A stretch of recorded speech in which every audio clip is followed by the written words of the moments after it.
Berarti dalilnya sudah di hadapan dia, tapi Allah tutup hatinya untuk memahami itu. Coba dibuka deh, ya. Buka, dengarkan, buka hati, buka pikiran. Gak ada tuh, gak ada itu di mata ente, gak ada, ya. Di dalil ada.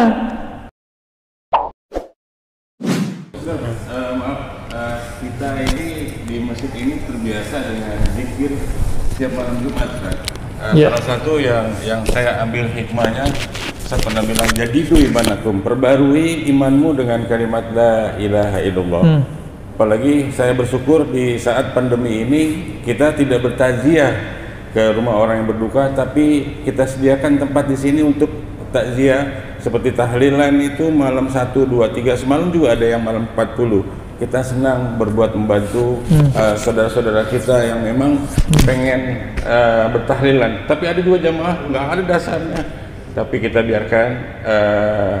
Saya bukan anggap berlalu seperti itu, hanya tujuannya menghibur, Ustaz, seperti itu. Mohon tanggapannya tentang tahlilan ini dalam malam 1, malam 2, malam 3, 7, dan juga zikiran yang kita lakukan setiap malam Jumat. Terima kasih. Yasinan. Baca Yasin. Iya. Kalau Yasinan mungkin asinan kali ya, nggak ada di zaman Nabi. Tapi kalau Yasin ada di zaman Nabi. Yasin itu Quran nggak, Pak? Quran. Ada perintah, utlu ma uhya ilaik, bacalah yang diwahyukan kepada engkau. Yasin Quran nggak? Salah nggak kita baca Yasin? Oh, nanti dijawab. Oh, cara seperti ini tidak ada di zaman Nabi. Emang yakin dia nggak ada di zaman Nabi? Ya. Ayatnya kan jelas, ya. Yatluna ayatihi haqqa tilawati. Surah Al-Baqarah itu. Mereka, kalimatnya mereka membaca ayatnya sebenar-benar membacanya. Kalimatnya pakai mereka, jamaah. Lalu di hadis Imam Muslim dikatakan, ma min qaumin yajtami' fi majlisin, ya, atau fi maq'adin, tidaklah satu kaum duduk di satu majlis. Ngapain mereka? Yatluna ayatillah, membaca ayat-ayat Allah. Saya mau tanya, Yasin ayat Allah apa ayat setan? Kalau saya ngumpul baca Yasin, masuk hadis itu enggak? Saya ngumpul baca Tabarak, masuk nggak? Ngumpul baca Al-Kahf, masuk nggak? Mereka akan ngomong, kenapa Yasin mulu nggak yang lain? Emang salah?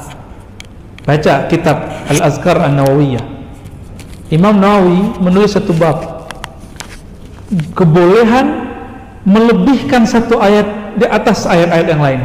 Kita hobi gitu, itu boleh.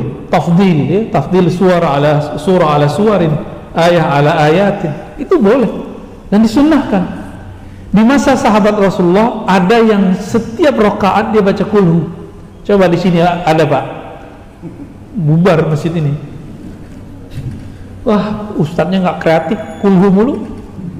Ya, ditanya, ente kok kulhu mulu? Jawabannya, Pak, di dalamnya ada nama Allah, sifat Allah, aku suka membacanya. Jadi dia melebihkan satu ayat, bahkan diulang-ulang. Nabi mengulang-ulang, ya, surah Al-Maidah, in tu'adzibuhum fa innahum ibaduk. Nabi ulang-ulang sampai pagi. Jadi Nabi sampai di ayat itu diulang, nggak berhenti. Maka boleh tikraril ayat, mengulang-ulang ayat untuk wiridan itu boleh. Ini dalil wiridan, boleh ngulang-ulang ayat, ngulang-ulang satu surat boleh. Kembali kita ulangin. Lafaznya pertamanya apa? Yatluna ayatillah, membaca ayat Allah. Hadis riwayat Imam Muslim. Wa yatadzakaruna bainahum, di satu riwayat mereka saling muzakarah. Tapi di versi riwayat kedua, masih riwayat Imam Muslim dan imam-imam yang lain, bukan yatluna ayatillah, yadhkurunallah, mereka mengingat Allah. Bapak kalau Yasinan baca ini gak? Subhanallah bihamdihi subhanallahil azim, itu zikir bukan? Zikir atau mengumpat? Zikir atau mengumpat tuh? Bid'ah atau sunnah itu? Sunnah. Sederhana tuh. Berarti dalilnya sudah di hadapan dia, tapi Allah tutup hatinya untuk memahami itu. Coba dibuka deh, ya. Buka dengarkan, buka hati, buka pikiran. Gak ada tuh, gak ada itu di mata ente, gak ada ya. Di dalil ada. Orang-orang seperti ini kadang-kadang harus kita kasih disuapin, Pak. Begitu lafaznya. Berarti ada nggak di zaman Nabi? Ada tuh lafaz hadisnya. Ada nggak sahabat melakukan? Banyak. Dalil yang digunakan untuk membid'ahkannya, dalilnya tidak sampai derajat sahih. Riwayat Darimi dan bukan hadis Nabi. Bertentangan dengan hadis riwayat Muslim dari Muawiyah. Nih, mereka sering pakai, inilah kita lihat, sesuai yang menafsunya, hadis gak sahih disahihkan. Hadisnya cuma hasan, Pak. Karena bertentangan dengan hadis yang sahih, dia jadi syadz. Bahkan bukan syadz lagi, mungkar jadinya. Kita sebutkan dulu riwayat yang sahihnya. Satu kali Nabi SAW, ini Muawiyah cerita, masuk ke masjid. Nabi nggak pernah ngajarin mereka. Di masjid ada orang baca Subhanallah bihamdi, Alhamdulillah. Begitu mereka berzikir tuh, bareng-bareng mereka zikir. Ketika masuk masjid, Nabi waktu di rumah dapat wahyu, dapat kabar dari langit. Nabi masuk masjid, Nabi tanya, untuk apa kalian berkumpul? Lalu mereka menjawab, kami berkumpul memuji Allah atas nikmat Islam, nikmat hidayah yang diberikan kepada kami, wahai Rasulullah. Itu kata siapa? Para sahabat. Disuruh Nabi nggak mereka? Enggak, mereka inisiatif sendiri. Inilah cikal bakal yasinan, zikiran, thariqat ini, Pak ya. Ada dalilnya tuh? Sahih Muslim. Dia nggak paham ya. Namanya udah ada belum? Di situ nggak ada namanya. Isinya orang thariqat ngapain? Isinya orang yasinan ini sama persis, nggak jauh beda. Terus karena ditanya lagi, mereka mulai ketakutan. Ditanya yang ketiga kali, mereka kemudian tambah takut disalahkan Nabi dan bid'ah. Apa kata Nabi? Wahai sahabatku, aku bertanya begini bukanlah tuhmah, menuduh kalian.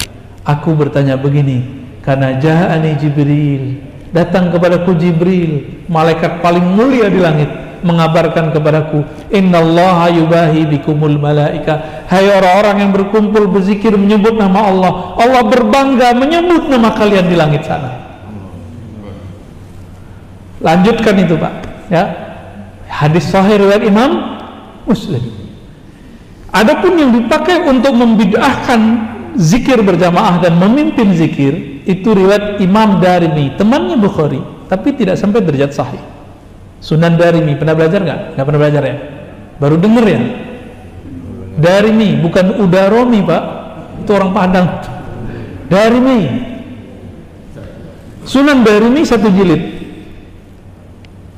Di situ disebutkan bahwa ketika Abu Musa al-Ash'ari bersama dengan sahabat Ibnu Mas'ud dan lain-lain masuk ke masjid, ada orang mimpin zikir. Qulu subhanallah, subhanallah, subhanallah, subhanallah, kayak khatamannya orang tarekat. Alhamdulillah, alhamdulillah, alhamdulillah, gitu ya.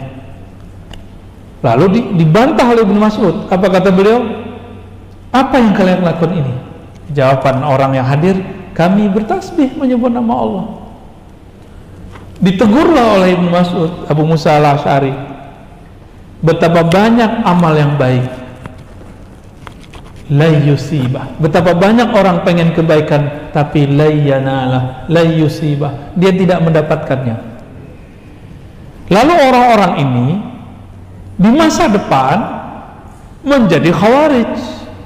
Itu diriwayat hadisnya. Gak mungkin dong bapak ini jadi khawarij, Pak, jadi teroris. Orang-orang kayak gini kan jadi teroris. Gak mungkin ya. Hadis ini kita cek riwayatnya, saya cek, oh sampai derajat hasan, tidak sampai derajat sahih. Ya, beberapa ulama mendhaifkan, saya tidak sampai, saya sampai hasan. Hadis ini bertentangan nggak dengan hadis pertama? Bertentangan ya. Yang pertama menganjurkan, membiarkan, ya nggak? Yang kedua membatalkan, melarang. Yang pertama Nabi, yang kedua sahabi. Lebih kuat mana sahabat dan Nabi? Tapi saya mau nanya, mungkinkah sahabat bertentangan sama Nabi? Nggak mungkin, berarti ada permasalahan di riwayat ini, riwayat yang kedua. Jika ada hadis sahih bertentangan dengan hadis yang lebih sahih, disebut hadis ini syadz, aneh. Yang ini disebut mahfuz, terjaga. Ini nggak sampai derajat sahih, cuma hasan, bagus. Bertentangan dengan riwayat yang lebih hasan, dia sahih. Maka ini bisa kalau disebut syadz atau disebut munkar. Jadi jangan lagi lah pakai riwayat begitu ya, lagu lama itu. Mau pakai riwayat tapi riwayatnya nggak sahih. Ya. Giliran ada di riwayat Darimi tentang Nur Muhammad, mereka nggak terima. Ya. Sayyidah Aminah itu ketika melahirkan Nabi Muhammad itu melihat cahaya, itu Nur Muhammad Pak muncul. Mereka nggak percaya Nur Muhammad, dianggap saya dongeng, ya kan? Jadi lanjutkan, ya. Kita hujah Bapak nanti dunia akhirat insya Allah berdasarkan dalil-dalil yang tadi, ya.